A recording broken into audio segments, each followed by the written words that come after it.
একটি ভোরবেলা কুয়াশায় ঢাকা প্রশিক্ষণ বেজের আকাশ যেন অনিশ্চয়তা আর অশ্রুর আবরণে মোড়া। সূর্য ওঠার আগেই রানওয়ের ধারে দাঁড়িয়ে আছে এক তরুণ পাইলট। তার চোখে যেন দুইটা আকাশ, একটা বাস্তব আর একটা স্বপ্নের।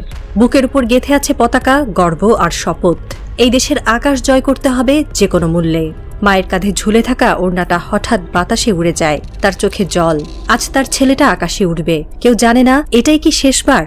আপনি তরুণ ছেলেকে আকাশে ওড়ানো শেখাতে যাচ্ছেন। বুক ভরা স্বপ্ন, চোখ ভরা আকাশ আর পিঠে দেশের পতাকা, এই নিয়ে সে একটা যুদ্ধবিমান চালাতে শেখে। প্রতিদিন ঝুঁকি নেয়, মাটি ছেড়ে ছুটে চলে আকাশে।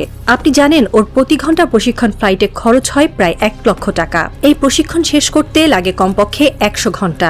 অর্থাৎ একজন তরুণ পাইলটকে মানুষ করতে 1 কোটি টাকার বেশি ব্যয় করে এই রাষ্ট্র, এই দেশ, এই জনগণ। কিন্তু প্রশ্ন হলো, যে বিমান সে উড়তে শেখে তা কি 2025 সালের বিমান? না, তা হয়তো 1950-এর দশকে তৈরি যুদ্ধবিমানের সংস্করণ। আধুনিক রাডার নেই, ইঞ্জিনে বারবার গোলযোগ, যন্ত্রাংশের অভাব, রক্ষণাবেক্ষণে গাফিলতি আর আকাশে ওড়ার সঙ্গে সঙ্গেই মৃত্যুর সম্ভাবনা। এটাই কি প্রশিক্ষণ, নাকি ধীরে ধীরে এগিয়ে যাওয়া এক যান্ত্রিক কবরের দিকে? প্রতিটি প্রশিক্ষণ ফ্লাইটে একজন মা তার বুকের ধনকে বিদায় দেন। প্রতিদিন তার মনে হয় আজও যেন ফিরে আসে, আজ যেন দরজায় কড়া নাড়ে আমার পাইলট ছেলে। কিন্তু পুরনো বিমানের শরীরে যখন ঝাঁকুনিতে বুক ফেটে যায়, তখন সেই মা হয়তো জানেন না পৃথিবীর বুকে তার ছেলেটা এখন আর ফিরবে না। যখনই মৃত্যু ঘটে তখন রাষ্ট্র চুপ করে যায়, কেউ জবাব দেয় না। বলা হয় অনাকাঙ্ক্ষিত দুর্ঘটনা, তদন্ত চলছে, এই মুহূর্তে কিছু বলা যাচ্ছে না। যেন মৃত্যু একটি অনিবার্য প্রাকৃতিক নিয়ম। কিন্তু এই মৃত্যুর দায় কার? শুধু একটি পুরনো যুদ্ধবিমান কেন এখনো ব্যবহৃত হচ্ছে তাই নয়, প্রশ্নটা আরো গভীর। রাষ্ট্র এই মৃত্যুতে দায় এড়ায়, কিন্তু রাষ্ট্রের চারপাশে যারা কমিশন খেয়ে খেয়ে আধুনিকায়নে বাধা দেয়, যারা ভারতের দালালি করে পুরনো বিমানের যন্ত্রপাতি কিনে আনে, যারা উন্নয়নের বদলে লুটপাটের ব্লুপ্রিন্ট বানায়, তারা কোথায়? সেনানিবাসের ছায়ায়, সচিবালয়ের দালান চত্বরে, রাষ্ট্রীয় নীতি নির্ধারণের ফাইলপত্রে বসে থাকা ওই কমিশনখোর চক্রই আসলে এই পতনের প্রকৃত রচয়িতা। তারা হেঁটে বেড়ায় রাষ্ট্রের পবিত্র ছায়ার নিচে, কিন্তু কাজ করে আরেক রাষ্ট্রের স্বার্থে। পাইলটের জীবন তাদের কাছে শুধুই পরিসংখ্যান। এই রাষ্ট্র বারবার বলে বাজেট কম, চলবে জরুরি প্রয়োজনে সামরিক ব্যবস্থা। অথচ রাজধানীর 5 স্টার হোটেলে বসে কনসালটেন্সির রিপোর্ট বানানোর জন্য কোটি কোটি টাকা বরাদ্দ হয়। বিদেশ সফরের নামে ঘোরাঘুরি, উন্নয়ন প্রকল্পের নামে কাটাকাটি আর গোপন কমিশনের হিসাব সবই চলে নির্বিঘ্নে। প্রতি বছর প্রতিরক্ষা খাতে শত শত কোটি টাকা বাড়ে, কিন্তু যে পাইলট জীবনের ঝুঁকি নিয়ে আকাশে উড়বে তার জন্য কেন আধুনিক বিমানের ব্যবস্থা হয় না? কেন তার রাডার অকেজো? কেন তার ইঞ্জিন বারবার বন্ধ হয়ে যায়? কারণ খুব স্পষ্ট, টাকা আছে, শুধু অগ্রাধিকার নেই। রাষ্ট্রের অগ্রাধিকার এখন সেই সব চুক্তি যেখানে সহজে টাকা খাওয়া যায়, সেই সব ফাইলেই দস্তখত পড়ে যেগুলো কোনো ভারতীয় লবিস্টদের সুপারিশে আসে।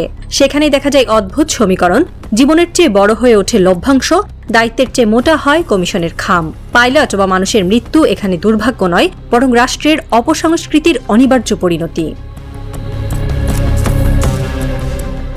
এই মৃত্যু আকাশের কোনো দুর্ঘটনা নয়, এটা ছিল আগে থেকে আঁকা একটি নীল নকশার বাস্তবায়ন। আকাশে যে বিমান ভেঙে পড়ে তার মৃত্যু আসলে শুরু হয় সচিবালয়ের কোনো ঘরে, যখন একজন কর্মকর্তা চোখ বুজে সই করে একটি পুরনো বিমানের যন্ত্রাংশ কেনার ফাইলে।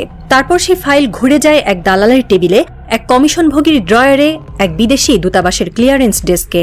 সেই জায়গা থেকেই শুরু হয় মৃত্যুর রোড ম্যাপ। রাষ্ট্র তখন চুপ করে থাকে, কেননা চুপ থাকলেই টিকে থাকা যায়, আর টিকে থাকলেই কমিশন ঠিক থাকে, পদ ঠিক থাকে, গাড়ির কনভয় ঠিক থাকে। কিন্তু মা, যিনি নিজের বুকের মানিককে হারান, তিনি জানেন না এই ভূ রাজনীতির ধূর্ত খেলা। তিনি বোঝেন না ন্যাশনাল ইন্টারেস্ট, স্ট্র্যাটেজিক অ্যালায়েন্স কিংবা মাল্টিলেয়ার্ড এগ্রিমেন্ট। তিনি শুধু জানেন তার ছেলেটা আর ফিরবে না। এই রাজনীতি হঠাৎ আকাশ থেকে ঝরে পড়া আগুন নয়, বরং প্রতিদিন মাটিতে বসে আঁকা হয় এক একটি মৃত্যু কাব্য।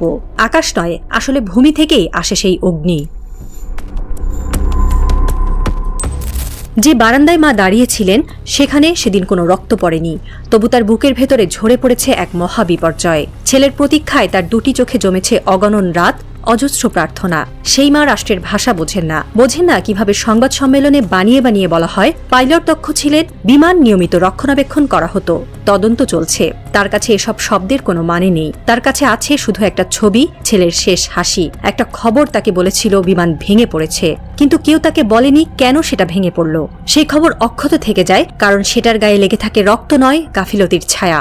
রাষ্ট্র যেটা চাপা দিতে চায়, মিডিয়া যেটা হেডলাইনে আনতে চায় না, আর আমরা যেটা পড়ে গিলে ফেলি এক কাপ চায়ের সঙ্গে এক টুকরো বিস্কুটের মতো। কিন্তু সেই মা চুপ থাকেন না। তার চুপচাপ বারান্দার কান্না, তার স্তব্ধ হয়ে যাওয়া দুপুরগুলো সব মিলিয়ে একদিন হয়ে ওঠেন এক নীরব প্রতিবাদ, যা কোনো রিপোর্টে ধরা পড়ে না, কিন্তু ইতিহাসের বিবেক কাঁপিয়ে দেয়। ইতিহাস সব মনে রাখে না, কিন্তু কেউ কেউ বেঁচে থাকেন কিছু প্রশ্নের মাধ্যমে। কেন তিনি মরলেন? কে দায়ী ছিল? রাষ্ট্র কি তাকে রক্ষা করতে পেরেছিল? এই প্রশ্ন হয়তো উত্তর পাবে না, কিংবা উত্তর হবে খুবই সরল, একটি পুরনো বিমানের যান্ত্রিক ত্রুটি ছিল। কিন্তু আমরা জানি পেছনের সত্য আরেকটু গভীর, আরেকটু রাজনৈতিক। সেই সত্য বললে মুখ পড়ে, মুখোশ খুলে পড়ে, গদি কেঁপে ওঠে। আর তাই সেই সত্যকে ঢাকা দিতে হয় প্রশিক্ষণ দুর্ঘটনা নামে। কিন্তু একদিন সেই সত্যই চিৎকার করে উঠবে, রাডারে নয়, আকাশে নয়, মানুষের বিবেকের মাটিতে। সেদিন রাষ্ট্র আর মুখ লুকোতে পারবে না, কারণ ইতিহাস এক এক সময় শুধু স্মরণ রাখে না, বিচারও করে।